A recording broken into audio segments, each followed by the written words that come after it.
Good day, mate, and welcome back to the channel. I'm FPL, and today we're back. I've been away on holiday in Western Australia for a couple of weeks over the Christmas and New Year period. But yeah, I'm back and I'm ready to go and looking forward to the post-World Cup fantasy game and yeah, seeing how far we can get up the ranks. In this video, I'm actually going to be looking back at my Game Week 18 team, what team I did select for my unlimited transfers, and then looking forward to game week 19 and yeah, big name will be coming out of the team. A big name that's close to my heart as well. So yeah, definitely stay tuned in this video and make sure you give it a like if you do like it and subscribe to the channel if you are new around here. So we'll start off with my game week 18 team. In goal, I did go for Edison. I'd picked Edison over Cancelo. I just thought he was more nailed, which I was right in doing so, as Cancelo hasn't started the last two games and he didn't feature at all in the last game. But Edison hasn't get any clean sheets, so pretty useless. But I guess the additional few extra points helps in the long run, I guess. And hopefully Edison can start picking up them clean sheets within the next few game weeks.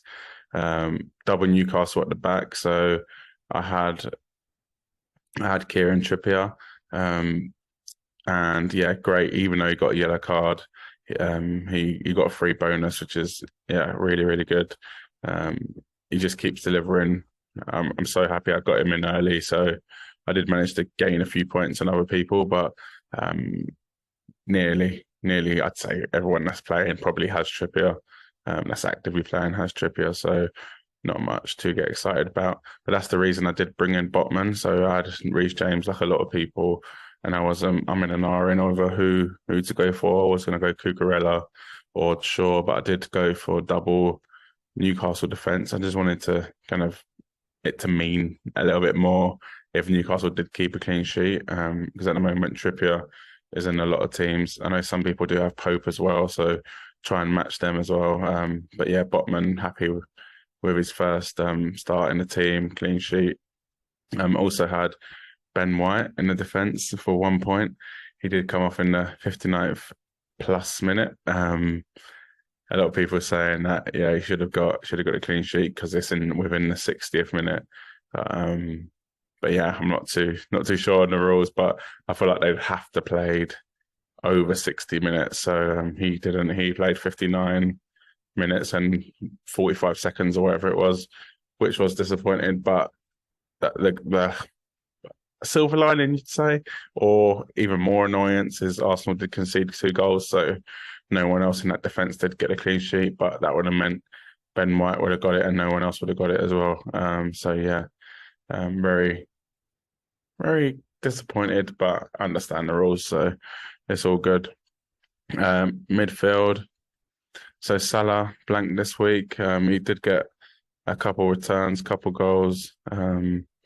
Last time out, well, goal and an assist, so I can't really complain. But Liverpool, none of their players scored in that game. It was 2 own goals, so I can't be too down. Nunes did get an assist, but that's absolutely fine. And hopefully Salah can do the business this weekend. Martinelli, really happy with that goal and an assist. Just a shame he never got any bonus. It's a lot of goals were shared about in that game. Odegaard got one, and Nketiah got one. So I understand why, but yeah, a little disappointed with no bonus. But 10 points, unreal value for Martinelli. Even now, he's only 6.8. Still great value. And with Arsenal having a few tough games next, but they do have that double in 23. So yeah, if you don't have Martinelli or at least Saka or Odegaard, then definitely bring them in. One of my disappointments from my unlimited transfers is Trossard. I just wanted to be ahead of the curve if they did get a double. But yeah, shocking pick, to be honest. And he will be going soon. This is probably going to be his last week, but more to follow in the game week 19 preview. which is later on in this video. Almiron, clean sheet, again, scored last week, so can't really complain. But yeah, did fancy Newcastle to beat Leeds, but they didn't. So yeah, disappointed with that. KANE, KANE. So Spurs looked. So most of you probably know I am a Spurs fan, and Spurs looked really bad. Just no ideas, stupid mistakes. I just look. It just seems like they have no kind of idea of what to do out there. That's probably a nice way of putting it. They look lost. Yeah, useless is the words that come to mind. I'm hoping for our sake and for all the fans' sake that they do pick it up, but sometimes you just know when it doesn't look good for your team, and it really doesn't look good. Something needs to change. We've been playing bad all season, but been getting away with it because of the results, and now the results have started to dip. So this is serious, and things need to change. But yeah, we'll move on. Otherwise, I'd be talking all night about how bad Spurs are. I did go for Haaland captain, a goal, but he did get yellow card and only one bonus. I did fancy City to thrash Everton, but a 1-1, good point for Everton away. But Haaland, another goal, which is pretty good considering he got 2 last week. Martial with 2 points. It took Rashford to come on to get the goal for United to win. And the thing is, if basically Mitrovic, if we didn't have that, so basically I would have had Mitrovic in my team instead of Martial and Rashford instead of Trossard. If we didn't get that news that Mitrovic might be injured before the limited transfers, so that kind of affected my decision, and I went for Martial. So I didn't want to double up on Man United, so I went for Trossard. I don't know how many points I'd have better off, but at least probably 20 odd points. If I did go for Rashford, Mitrovic instead of Trossard and Martial. I'm just hoping Martial can do something against Bournemouth in the next game. Quite a lot of points on my bench. 14 to be exact. So Ward 3-pointer. Andreas did get an assist against Southampton. I almost wanted to play him, but I didn't know who for. I know Trossard does well against the stronger team, so that's why I played him this week against Arsenal. But Bueno on the bench with a clean sheet against Man United, as he did come off after 72 minutes. Disappointed, but I was never going to bench my Arsenal defender, or even Newcastle one's got clean sheets, so can't complain. And Patterson with 1 point on my bench. Overall 49 points. The average was 48 points. Game week rank of just under 5.5 million. Pretty bad. But it does knock down my overall rank quite a lot, over 100 and about 100,000. So I was 430 last week. I'm now 530 or 528. Not the best start to life after the World Cup, but hopefully we can pick that up this week. And here we talk about my Game Week 19 team. Ederson does have Chelsea away. I'm hoping Man City can pick it up after their drop points last time out against Everton. Not only so they can stop Arsenal winning the league, but also because I do have Ederson in my team. I feel like a lot of these games, kind of Chelsea, City, like kind of ending 1-0. I feel like 1-0 De Bruyne happens quite a lot. I don't know why. But hoping for a clean sheet. And especially, I wouldn't mind a Chelsea goal, City goal too, as I know a lot of people have Chelsea assets where I don't. So that would be great. Also, gone for Trippier. I feel like Trippier is a must play every week. Even though he does have a tough game against Arsenal, who are the league leaders.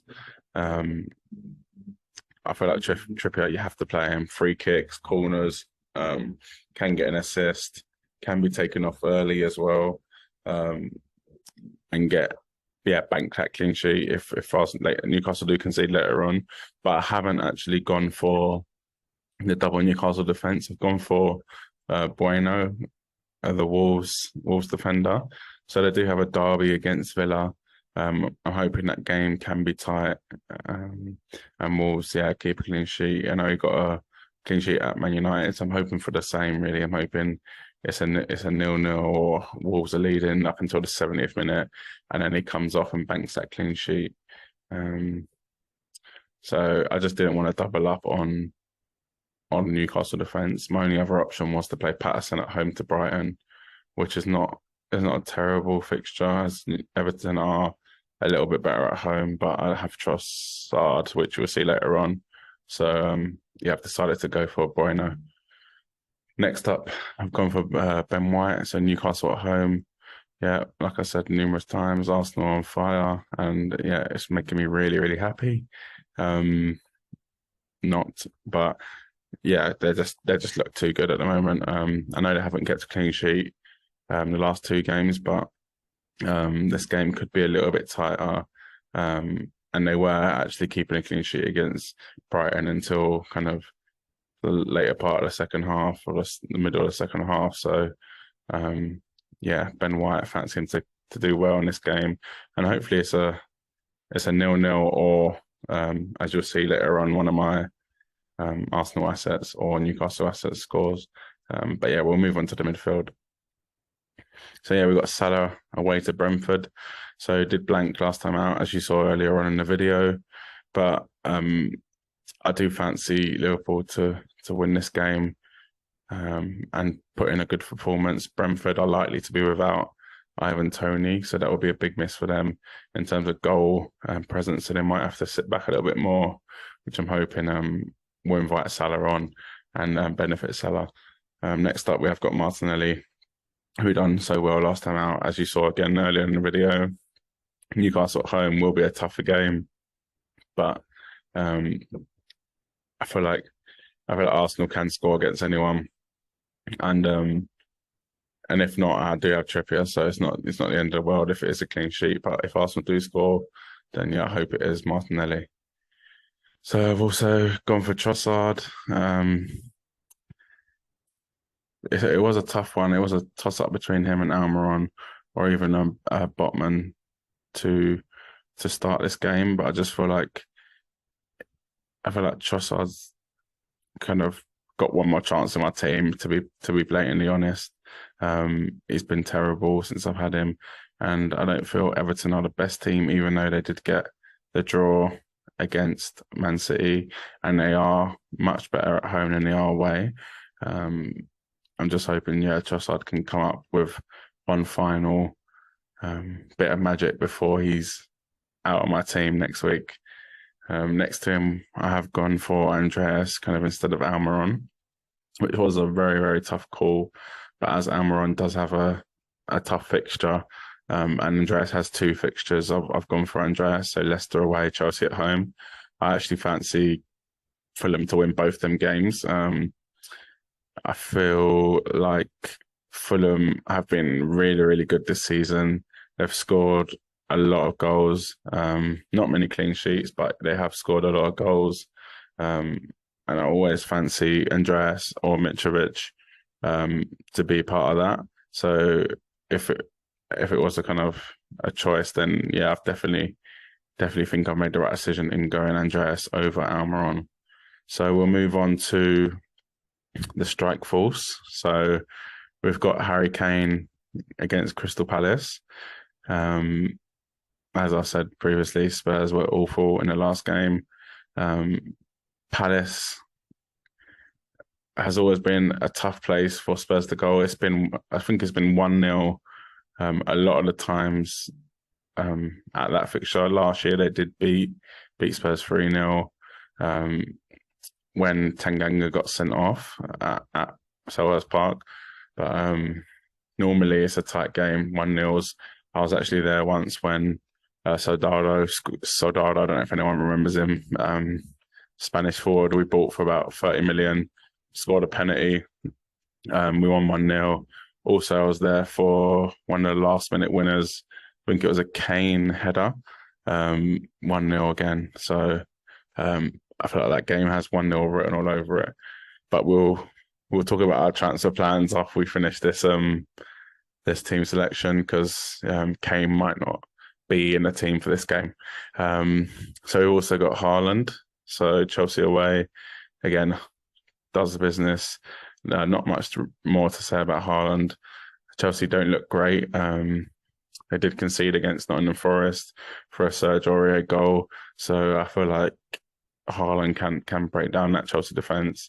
And I don't think they're that good either, to be honest. I know before the World Cup, Chelsea's defence wasn't great.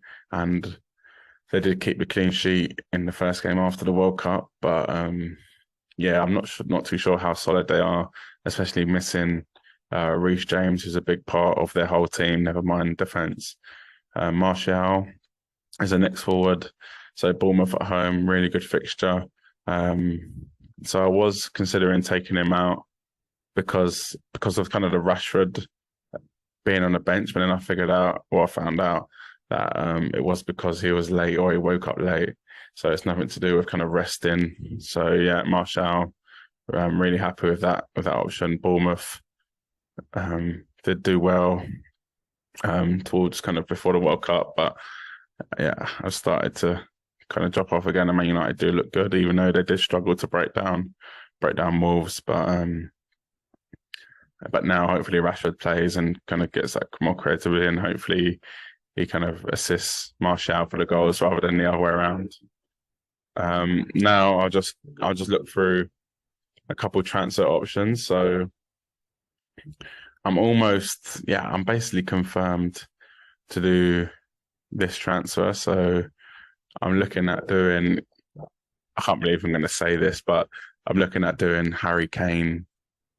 Yeah, Harry Kane, multiple Premier League top goal scorer, World Cup top goal scorer in 2018. Absolute bags man.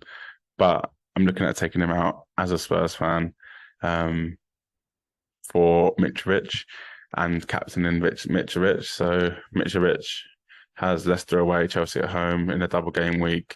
I fancy Fulham to win both them games, and they concede a lot of goals as well, but they do score a lot of goals too.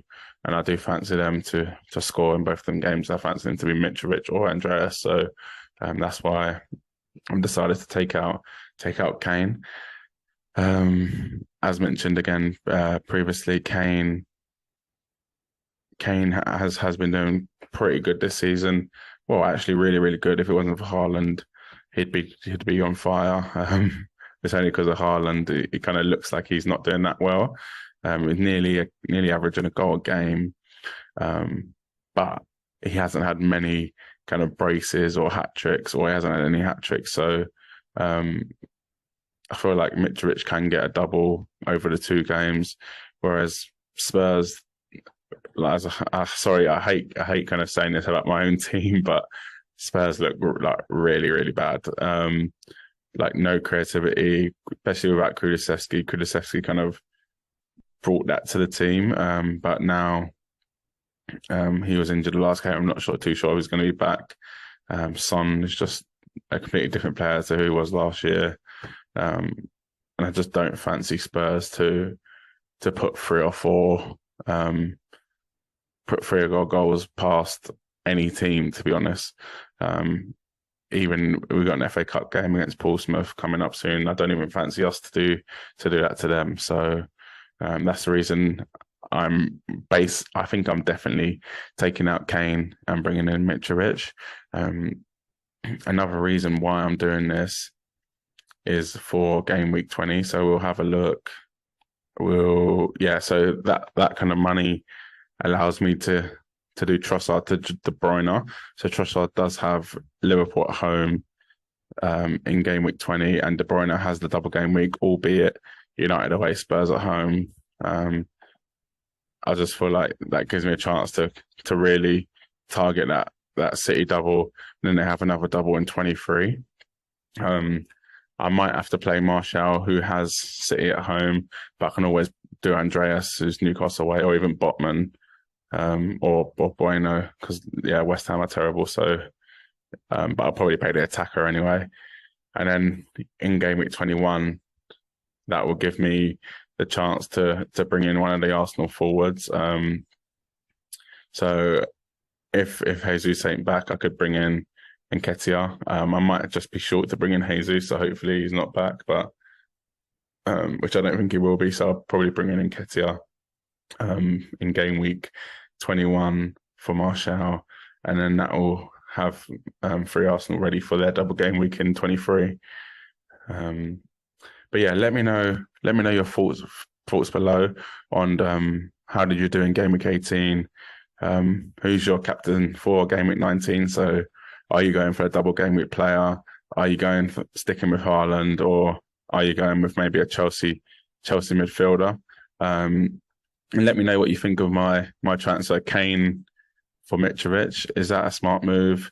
Am I just being too emotionally invested in Spurs and making decisions on emotion, and how they basically hurt me the other day with that performance against Villa? So let me know below. And do you ever get like this? Do you ever have your emotions rule your fantasy team rather than your head?